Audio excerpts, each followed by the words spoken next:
Welcome back to Albus Explains. I am Albus and this is the stories of Diwali. Today I shall be telling you the story of Dhana Trayodashi or Dhanteras. This story begins with the marriage of sage Kashyap to the princesses of King Daksa, Diti and Aditi. Now the meaning of their names are Diti means the limit or the bound and Aditi means limitless or boundless. Now the predilections of these princesses were just like their names. Diti was quite content with her limited family of she and her husband, but Aditi as she was, wanted to have a limitless or an ever-growing family. So she went to sage Kashyap and told him to father Adityas, that is children of Aditi. Now sage Kashyap, as honorable as a husband as he was, now he fathered the Adityas. The eldest of them was Varun, then came Mitra, then came Surya, who actually took the name Aditya behind his mother, from his mother's name, as a son of Aditi, Aditya, as he took his name. Then came Som, then came Kaam Dhenu, then came Agni, and then the last was Indra. Now Indra was the youngest and hence he was the most loved and most blessed of the children of Aditi. Now because of that he became a very powerful Aditya. Now because of this Diti got scared that Kashyap might leave her alone because she was alone and Aditi had a huge family behind her. And Kashyap also used to love Indra, mainly because Indra was the smallest one. He needed the most protection in his life and so he was given the most protection and the most highest of education by sage Kashyap. The reason behind that was he was the youngest, but that led to him becoming the king of the Adityas. Anyway, when Diti saw this, she demanded of sage Kashyap that she wanted a son who could defeat Indra. So again, sage Kashyap, being the honorable husband that he was, he fathered Hiranyakashyap or Hiranyakashipu, that is the upper branch of Hiranyakashyaputra, which means the golden boy of Kashyap. Hiranya means golden. Now the Hiranyakashyap has an entirely separate story where he does not like people praying to Lord Vishnu and his own son Prahlad ends up praying to Lord Vishnu, and then to protect him Lord Vishnu has to take the avatar of Narsi and fight with Hiranyakashipu and killed him eventually. Now Diti saw that she had made a mistake while asking for a son. She said that she wanted a son who could beat Indra. Now she demanded a son who would beat Indra. Again, sage Kashyap, as an honorable husband, he fathered the Hiranyaksh, the Asur Hiranyaksh. Hiranyaksh means, the Aksh means eyes. So Hiranyaksh means one with the golden eyes or one whose eyes always see the gold, the prize of everything, without seeing the value of that thing, only sees the prize. Aksh means eyes. So if someone is called Meenakshi, it means that they have eyes which look like a fish, or Rudraksh, that comes from eyes of Rudra Aksh. Anyway, because he saw the price of everything, he beat Indra and overtook the rule of earth, and under his rule the earth got submerged in debt or actual water, that is unknown. But that is also a separate story where he was beaten by Lord Vishnu in his Varaha avatar, where he was beaten and killed.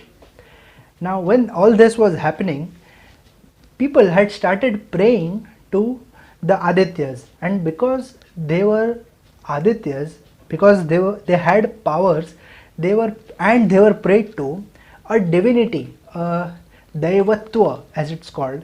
Devatva was attached to them, and that led them to call themselves as Devs.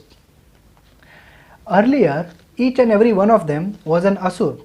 In fact, in the Rig Veda, Indra himself is called Indrasur 5 times, and all the Adityas are also called Asurs. Asur does not the negative connotation that is attached to Asur came much later. Earlier, Asur simply meant very powerful. So Indra and Varun and all of them were quite powerful, and they separated themselves from Asur as Dev because they got the Devatva because people were praying to them. Now the other Asurs at that time, that are the children and grandchildren of Diti, they saw that this hubris, this praying of people to these Asurs, these Adityas, was filling them with ego, and that should not happen to them. And so they did not let anyone pray to them, and they did not take this Upadhi or the name of Dev for themselves. But those Devs who had took that name of Dev, they understood that what these people were praying to was their power, and technically when they prayed to them, they were praying to the source of their power, that was Lord Vishnu. So they did not fill themselves with that ego when people were praying them. So it was fine for them as long as they understood that this power did not come from them. They were not the originators of this power. Indra had by then become the king of the gods, and he was called Devraj Indra. And Indra, the word Indra itself came to mean the king because of him. Indra also means the leader. So technically the word Indra means the leader or the best of something. So Gajendra is someone who is the leader of the elephants, or Vyagendra means the leader of the tigers. So that is where the word Indrasan also comes from. A throne of a king is called Indrasan because the asan means the seat is of Indra, is of the king. It is also called Sinhasan because Singh is the Indra of the jungle. So that is where the Sinhasan and Indrasan comes from. The story goes quiet for a little time, and then enters Duruasamuni.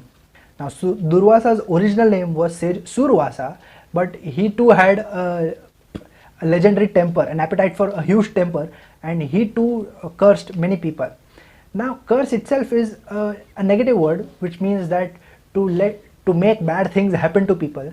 But another interpretation of the shrap, the word for curse in Sanskrit, it is premonition or foretelling basically.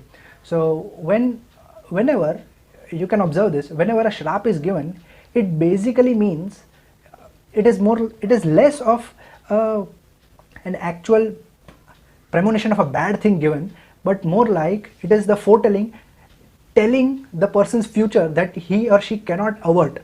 So when Gandhari gave the shrap to Krishna that his family would be killed by his family himself, it was not she made that to happen. She had that knowledge or that premonition from somewhere, and she blurted it out, and that made it true because she was a sati. She was a true lady, not true lady, but she was a pious lady, and that is what made what she said true. So this is what the curses are in Hinduism, or the shraps. So sage Duruasamuni had done a huge yagna, and the fall of that yagna was Shri. Shri means wealth and prosperity. So, and he brought that Shri fall, that result, to King Indra. That was in the form of a garland. Now when he gave that garland to the gatekeepers of Indra, that garland, because it was made of flowers, bees were attracted to it, and other insects were attracted to it. So the gatekeeper threw it away. Seeing this, says Durvasa, in his anger or his premonition, like I told you, he cursed Indra and basically all the devs that they would go into ruin. Now there is some truth in that whoever throws away Shri or throws away the wealth goes to ruin. So that is not, that is not brain surgery. It's obvious that someone who throws away wealth goes into ruin. And that is exactly what happened with the devs. They lost all their powers and they went into ruin. And because they did not have Shri with them, Asurs rose up against them. And the Asurs at one point overtook Indralok and also named it Asurlok at that time. And the Devas did not know what to do because they lacked Shri. So the only place they knew where Shri was Shri Nivas, or the place where Shri lives, and that is Lord Vishnu. Lord Vishnu, another name for Lord Vishnu is Srinivas. So they went to Lord Vishnu and prayed to him that please do something, we cannot beat the Asuras right now. Lord Vishnu told them that see, you are actually weaker than the Asuras at this point. You need to become their equal or better and then go fight with them. At this point, if you go to war against the Asuras, you will lose.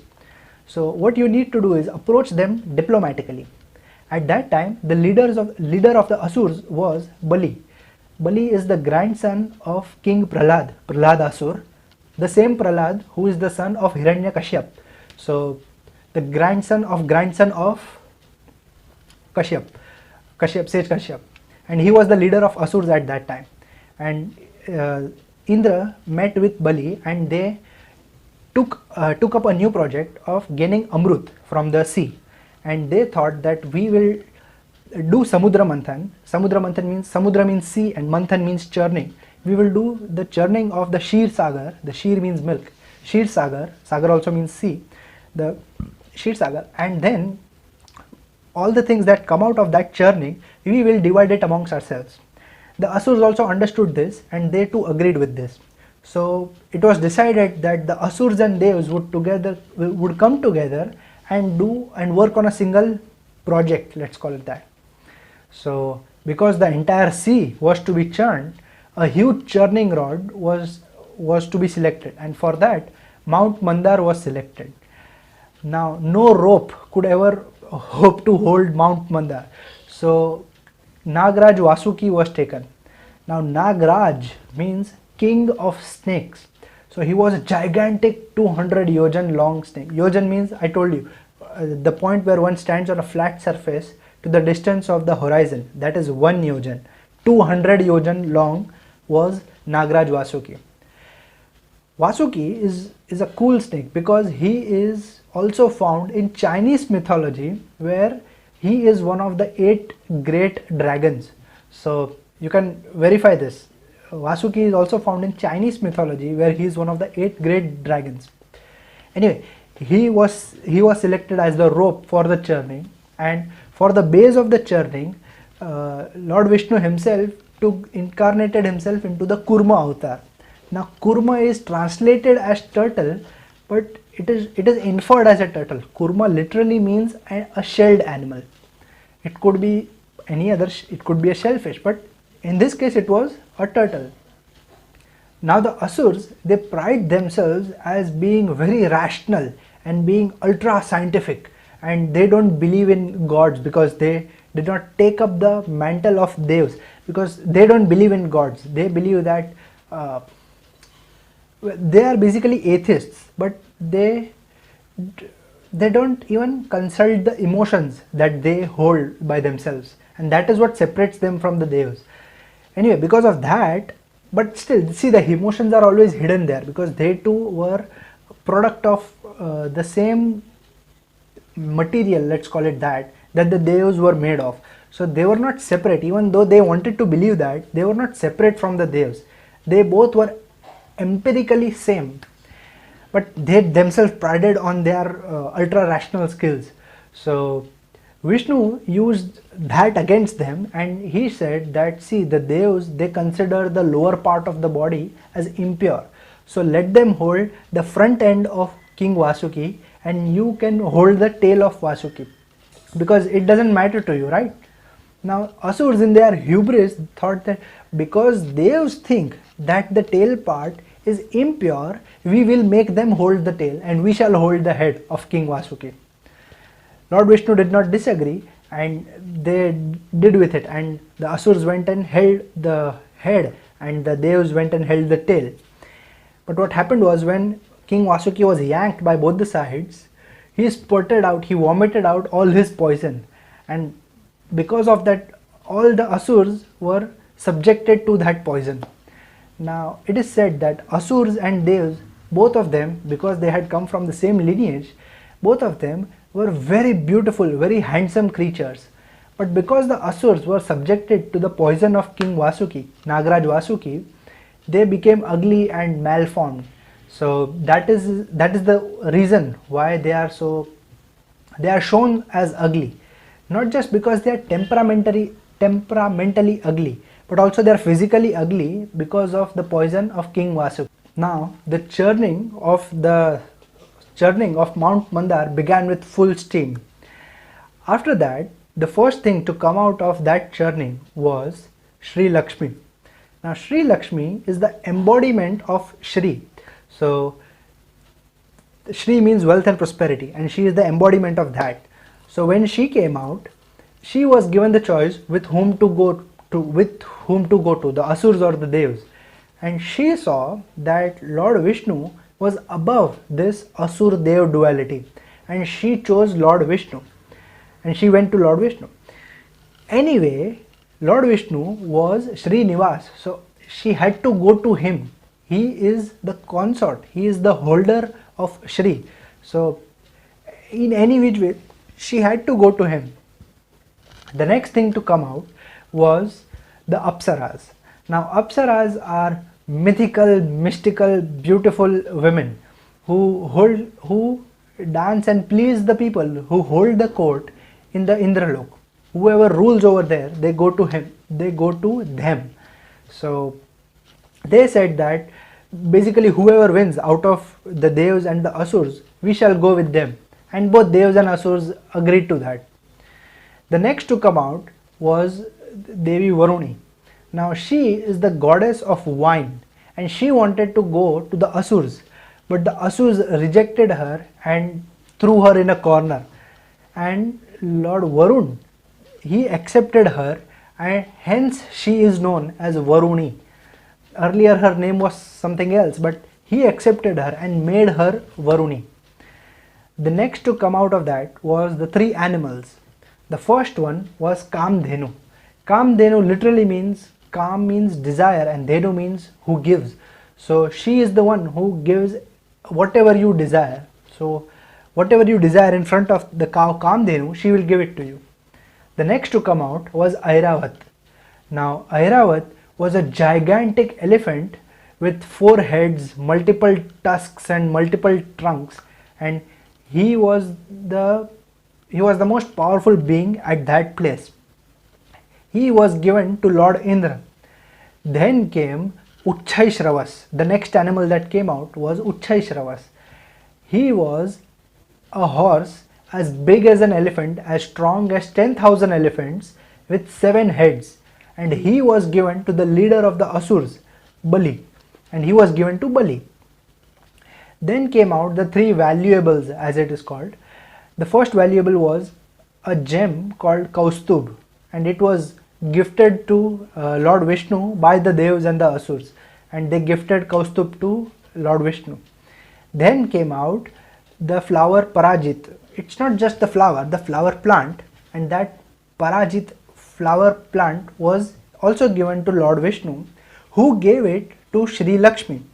Now that turned out to be the most favorite flower of Shri Lakshmi that came out. After that came out Sharang. Now Sharang is a bow of Shri Vishnu, of Lord Vishnu, and just like Pinak is the bow of Lord Rudra, Sharang is the bow of Lord Vishnu. So that was also given to Lord Vishnu because he was the one who orchestrated this whole Samudra Manthan. Then came out the 3 dangerous things, or 3 odd things, let's call it that. And the most odd was the most dangerous thing called Halahal. Halahal literally means total destruction, and that came out. It was in the form of a liquid, and it was destroying everything in its path. And if no one would have stopped it, it would have destroyed the entire existence. Not just the Asuras and the Devas, the entire existence would have ended because Halahal had come out. Now quickly, because no one was going to accept Halahal as the gift, Lord Rudra jumped in, Lord Shiva, he jumped in, and he drank the entirety of that. But before he could gulp it down, Lady Parvati, his wife, she came and held his neck and did not let the Halahal go even further down. That is why the Halahal stayed in his neck and gave it a blue hue, and because of that, henceforth he was called the Neelkant.